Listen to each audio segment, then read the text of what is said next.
3 days. 26 people have been hurt in a train derailment in Tyne and Wear. It happened when a 125 high-speed train travelling from Leeds to Edinburgh came off the rails at Birtley. It's the third derailment in 5 weeks and comes less than 40 hours after 13 people died at Polmont in Scotland.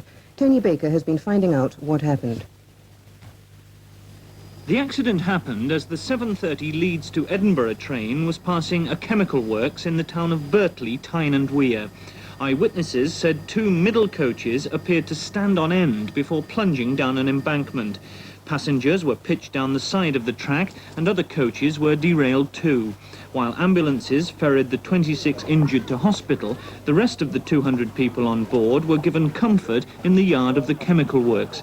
Coaches were brought in so they could continue their journeys. The train was going fairly quickly, but it was starting to slow down, and we felt this bump, and it had jumped the rails. There was dirt flying up by the side of the window, and then it started to sway around, and people started to scream and obviously feel a bit frightened. And then eventually it slewed over on its side. Well, it will be subject to a full domestic inquiry and no doubt later to a Department of Transport inquiry, which I have no doubt will be in public.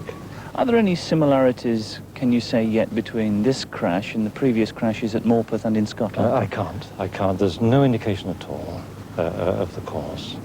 Investigations have already started into the cause of the crash, and one possibility is being checked. That is that the hot sun... People who should have known better.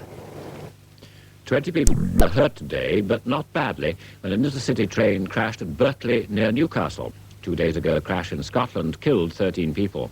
The government has ordered an immediate inquiry into why today's express from Leeds to Edinburgh left the tracks at Birtley. The train jackknifed in the centre, catapulting 2 carriages down an embankment, and this evening investigators are checking to see if brake failure towards the rear of the train was responsible for the accident.